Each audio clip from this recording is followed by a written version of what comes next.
Assalamualaikum warahmatullahi wabarakatuh. Salam sejahtera bagi kita semua. Perkenalkan saya dengan Ibu Nini Karlina, SST MKes dengan NIDN 0911091003 dan NUPTK 83439670230303. Saya merupakan salah satu dosen tetap di kampus Megareski Makassar dengan program studi D3 Kebidanan. Pada kesempatan hari ini saya akan membawakan mata kuliah keterampilan dasar kebidanan sesuai dengan bidang keahlian saya. Pada kesempatan ini saya akan mempersembahkan pernyataan diri dosen dalam unjuk kerja Tridharma Perguruan Tinggi PDD UKT-PT khususnya dalam bidang pengajaran sebagai salah satu syarat mengikuti sertifikasi dosen 2026. Mata kuliah ini sangat penting bagi mahasiswa karena memberikan pemahaman mengenai manajemen nyeri dan perawatan luka. Mata kuliah ini sangat penting bagi mahasiswa karena memberikan pemahaman mengenai manajemen nyeri dan perawatan luka. Pada mata kuliah keterampilan dasar kebidanan yang saya ajarkan dengan kode mata kuliah IWDD 16322 yang memiliki bobot 4 SKS pada semester 2. Pelaksanaan perkuliahan dilakukan dengan 16 kali pertemuan, terdiri dari 14 kali pembelajaran, 1 kali ujian tengah semester, dan 1 kali ujian akhir semester. Adapun capaian pembelajaran lulusan yang diharapkan pada mata kuliah keterampilan dasar kebidanan meliputi yang pertama, lulusan mampu menerapkan nilai-nilai ketuhanan, kebangsaan, kemanusiaan, kepedulian sosial, kerjasama, menghargai keanekaragaman budaya, menjunjung tinggi penegakan hukum. Yang kedua, lulusan mampu menguasai keilmuan kebidanan dan keilmuan lain yang menjunjung praktek pelayanan kebidanan sesuai dengan kompetensi dan kewenangan bidang vokasi serta menjadi pembelajar sepanjang hayat. Yang ketiga, lulusan mampu menggunakan ilmu dan pengetahuan teknologi secara akuntabel dan bertanggung jawab dalam pelaksanaan asuhan kebidanan sesuai dengan standar profesi dan nilai-nilai profesionalisme serta menyusun laporan dari hasil kerja individu, kelompok secara akurat dan sahih. Kemudian yang ketiga, lulusan mampu melakukan komunikasi dan edukasi dalam upaya promotif, preventif, dan media dan metode yang relevan bagi optimalisasi kesehatan perempuan, keluarga, dan masyarakat dengan pemanfaatan teknologi informasi. Kemudian yang keempat, lulusan mampu melakukan asuhan kebidanan esensial dengan pendekatan manajemen kebidanan pada bayi baru lahir, bayi balita, masa kehamilan, masa persalinan, masa nifas, dan masa menyusui. Yang kelima, lulusan mampu melakukan asuhan kebidanan esensial dengan pendekatan manajemen kebidanan pada bayi baru lahir, bayi balita, masa kehamilan, masa persalinan, masa nifas, dan menyusui. Pelayanan keluarga berencana dengan prinsip universal education dan pasien safety di berbagai fasilitas pelayanan kebidanan dan komunitas sesuai dengan standar prosedur SOP dan kewenangan bidang vokasi dengan pemanfaatan teknologi informasi. Yang keenam, lulusan mampu mengenali tanda dan gejala komplikasi maternal dan neonatal serta berkolaborasi dalam stabilisasi serta penanganan awal pada kasus kegawat daruratan maternal neonatal secara tepat. Seluruh rencana pembelajaran dilakukan berdasarkan RPS yang telah disusun dan disahkan oleh Ketua Program Studi sebagai pedoman dalam pencapaian kompetensi mahasiswa.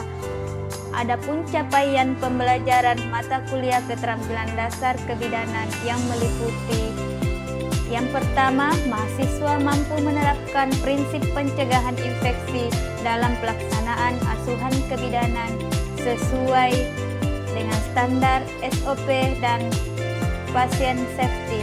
Kemudian yang kedua, mahasiswa mampu menjelaskan, melakukan prosedur pemeriksaan umum dan pemeriksaan fisik sesuai kaidah keilmuan kebidanan. Yang ketiga, mahasiswa mampu melaksanakan pemenuhan kebutuhan dasar manusia dalam asuhan kebidanan esensial secara komprehensif dan aman. Yang keempat, mahasiswa mampu menerapkan prinsip dan teknik pemberian obat secara tepat, aman, dan bertanggung jawab dalam pelayanan kebidanan. Yang kelima, mahasiswa mampu melaksanakan manajemen nyeri dan perawatan luka sesuai standar asuhan esensial. Materi pembelajaran keterampilan dasar kebidanan ini dilaksanakan secara bertahap selama 1 semester pada pertemuan minggu pertama sampai minggu ke-7. Pada tahap ini, mahasiswa mampu memahami dan dapat melaksanakan manajemen nyeri dan perawatan luka dalam kebidanan sesuai dengan standar kebidanan.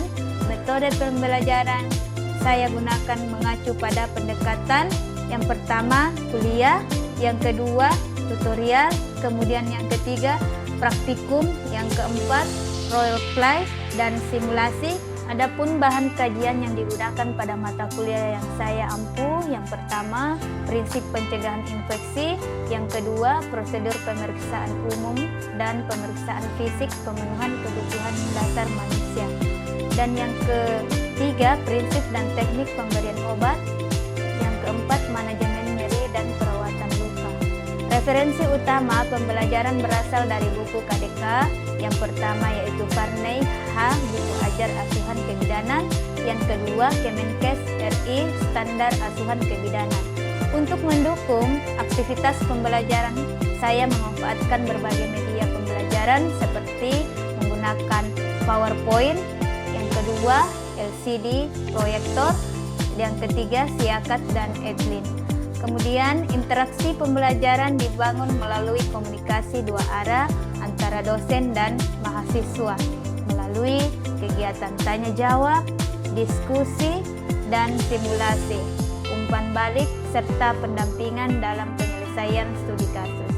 Pendekatan tersebut, mahasiswa diharapkan menjadi lebih efektif, kreatif, mandiri dalam melaksanakan proses pembelajaran.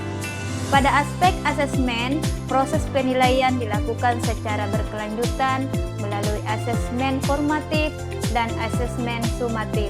Asesmen formatif dilaksanakan melalui kuis, tugas individu, tugas kelompok, kehadiran, presentasi mahasiswa, penilaian sikap, keterampilan, makalah, ujian, dan partisipasi dalam laboratorium, serta keterampilan mahasiswa dalam menghadapi pasien sesuai dengan standar pelayanan kebidanan. Sementara asesmen sumatif dilakukan melalui ujian tengah semester atau UTS dan ujian akhir semester atau UAS untuk mengukur tingkat ketercapaian pembelajaran mata kuliah keterampilan dasar kebidanan atau KDK melalui penilaian tidak berfokus pada penguasaan teori tetapi juga pada kemampuan mahasiswa dalam melakukan atau menghindari pasien sesuai dengan standar kebidanan. Berikut ini saya akan tampilkan dokumentasi proses pembelajaran sebagai bukti pelaksanaan kegiatan pembelajaran yang telah dilaksanakan sesuai dengan rencana pembelajaran semester. Assalamualaikum Dede. Waalaikumsalam Ibu warahmatullahi wabarakatuh. Bagaimana kabarnya semua? Alhamdulillah baik. Ya. Masih semangat? Semangat. Oke. Sebelum mungkin kita memasuki perkuliahan hari ini, mungkin saya review lagi kembali mengenai pertemuan yang minggu lalu yang ke-8 ya. Mungkin boleh Adek? Nyeri persalinan disebabkan oleh kontraksi uterus. Nyeri itu apa sih? Nyeri persalinan? Iya. Oke. Kalau Adek nyeri itu bagaimana? Lupa? Ya? Lupa. Jadi nyeri itu disebabkan karena adanya tekanan pada uterus. Uterus. Ya, oke. Sebelum kita memasuki materi selanjutnya, terlebih dahulu saya mau melihat mahasiswa kita, mungkin boleh kita absen tersendiri di adlin masing-masing ya. Oke.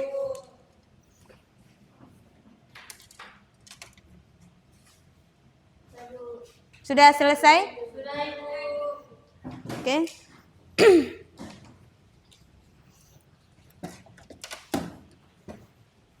Kita lanjut ke materi yang minggu lalu kita bahas, mungkin sudah kita bahas mengenai nyeri. Nah, ini ada beberapa poin mengenai sifat nyeri ya. Jadi di sini ada menurut Asmadi 2028, yang pertama itu incidental pain ya, yaitu nyeri yang ditimbulkan sewaktu-waktu kemudian menghilang ya. Jadi biasa itu misalnya pada ibu hamil ya, ada kontraksi. Pernah lihat kontraksi? Dia hilang ya, 5 menit timbul lagi ya. Jadi kontraksi sewaktu-waktu ya. Kemudian yang kedua steady pain, yaitu nyeri yang timbul dan menetap serta dirasakan dalam waktu yang lama. Ini biasa masuk ke pembukaan 7-8 ya. Nyerinya agak lama ya, kemudian hilang ya. Kemudian yang ketiga paroksimal pain, yaitu nyeri yang dirasakan berinteraksi tinggi dan kuat sekali dan bisa berlangsung 10 sampai 5 menit lalu menghilang kemudian timbul lagi ya.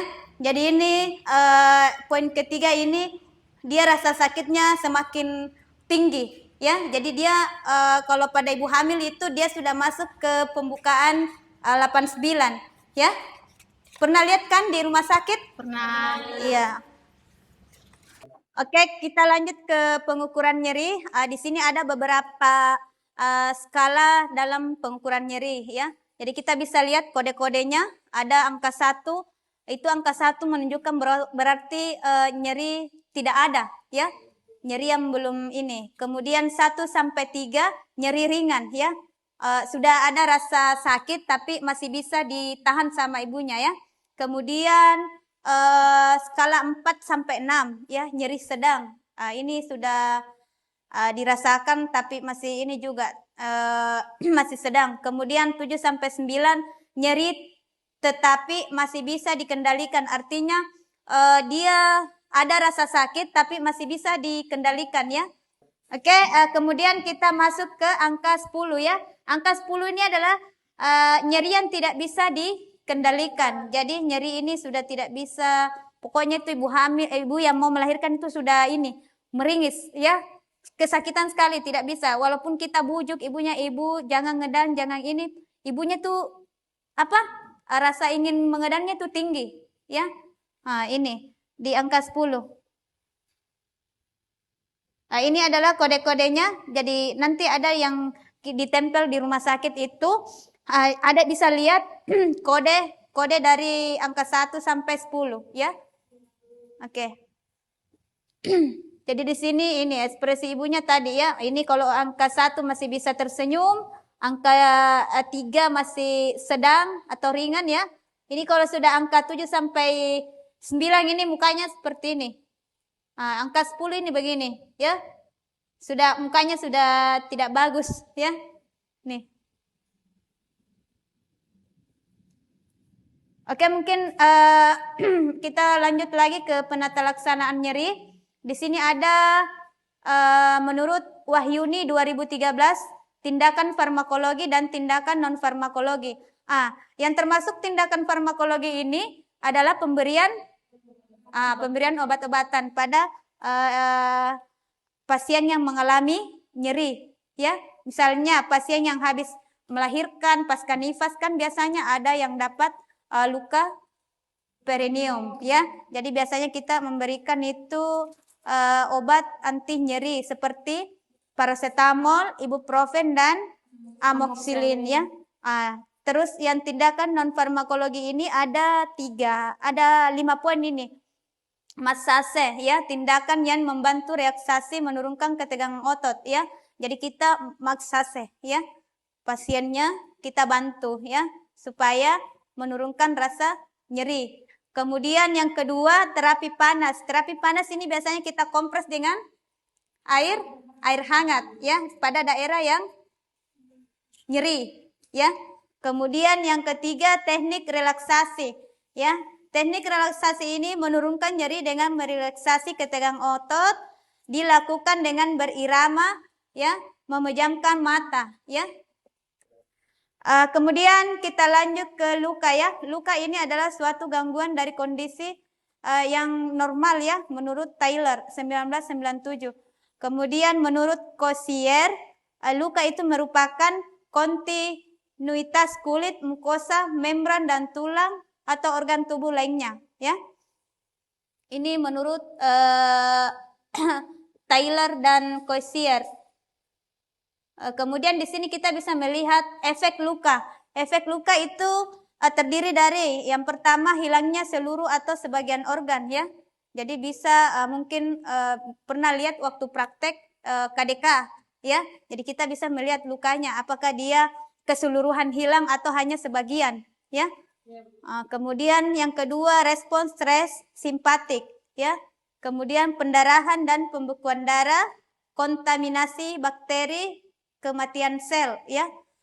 Jadi ada beberapa luka yang bisa kita lihat ya. Kematian sel itu misalnya pada pasien yang mengalami kayak gula ya. Dia tuh sel-selnya sudah mati, rusak. Jadi dia biasa jatuh-jatuh. Pernah dapat pasien seperti itu waktu KDK?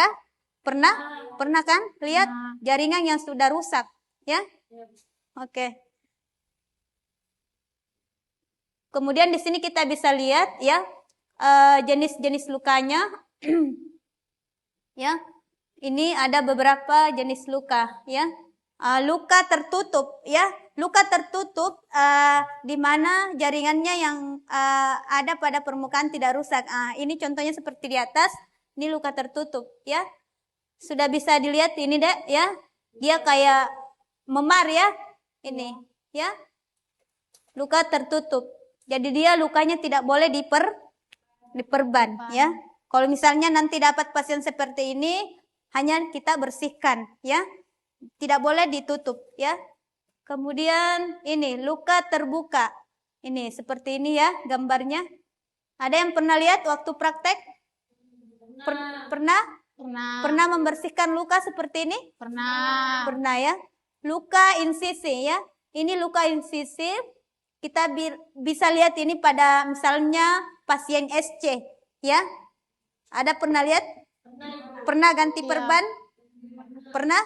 Pernah ya. Kemudian luka bersih ya. Kita membersihkan ini seperti ini.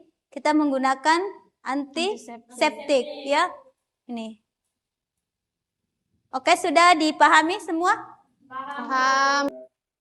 Oke, mungkin sampai di sini ada yang mau ditanyakan, Dek? Iya, saya Bu. Oke, siapa namanya? Beta Ibu. Beta. Oke, silahkan Beta. Bagaimana cara mencegah infeksi? Oke, tadi mungkin saya sudah jelaskan tapi tidak apa-apa saya jelaskan kembali.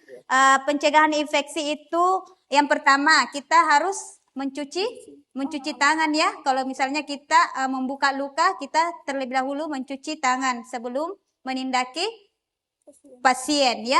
Yang kedua, setelah mencuci tangan kita mempersiapkan alat ya.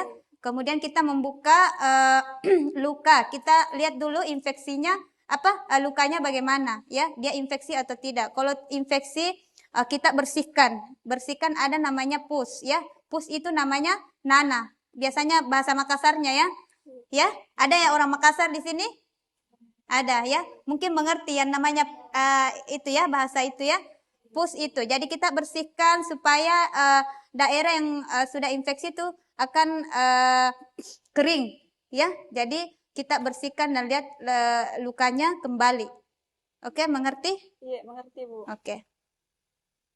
Oke, kita lanjut ke cara merawat luka postoperatif ya. Jadi kita bisa lihat di sini ada pertama itu cuci tangan ya. Jadi sebelum kita menindaki, kita harus terlebih dahulu mencuci tangan ya.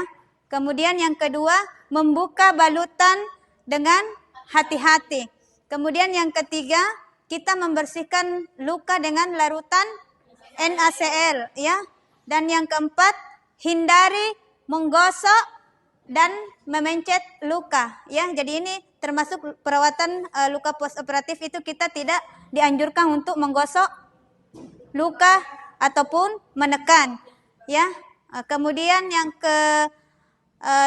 kelima, obati luka dengan antiseptik ya. Kemudian yang selanjutnya ganti perban steril ya. Jadi kita mengganti perbannya dengan kasa steril ya. Pernah lihat mungkin ya waktu praktek perban yang steril dengan yang non steril ya. Yang selanjutnya, hindari membasahi perban untuk menutup luka ya. Kenapa? Karena kalau perbannya basah otomatis dia bisa terjadi infeksi. Yang selanjutnya, gunakan perban steril atau plester ya. Tadi kemudian selanjutnya, jangan mengkonsumsi obat-obatan tanpa rekomendasi dari dokter ya. Jadi kita tidak boleh memberikan obat-obatan tanpa resep dari dokter ya. Selanjutnya, mengkonsumsi makanan yang tinggi protein dan kalori ya. Jika luka terlihat parah atau berdarah, maka segera ke dokter atau kolaborasi dengan dokter ya. Oke, sampai di sini mungkin ada yang mau ditanyakan? Sudah jelas semua? Sudah jelas ya? Oke, baik, saya akan review lagi kembali mengenai materi tadi ya. Jadi yang perlu kita perhatikan tadi skala-skala dalam pengukuran nyeri.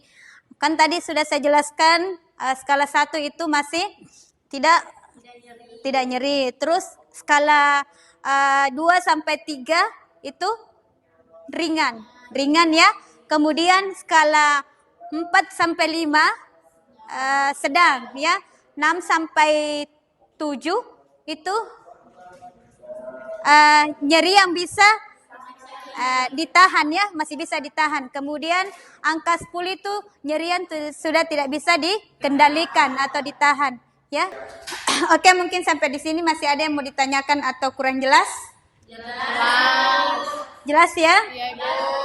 Oke, saya simpulkan kembali mengenai materi tadi ya. Jadi dalam nyeri itu ada beberapa skala ya. Jadi kita harus mengenal skala apa saja ya, angka-angka apa saja ya. Misalnya angka 1 itu dia masih nyeri, tidak nyeri ya, nyeri yang tidak dirasakan, masih bisa senyum ya. Kemudian skala 1 sampai 3 itu nyeri ringan ya, nyeri ringan.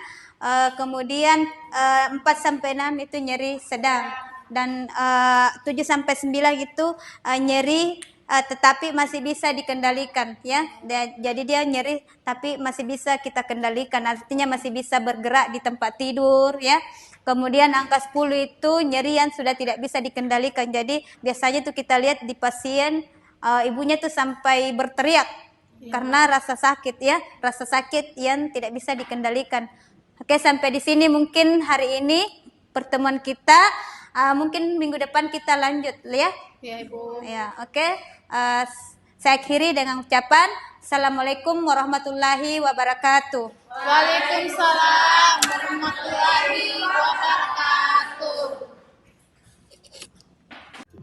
Demikian pemaparan proses pembelajaran dalam mata kuliah keterampilan dasar kebidanan yang dapat saya sampaikan dalam unjuk karya PDD UKTPT Serdos 2026. Assalamualaikum warahmatullahi wabarakatuh.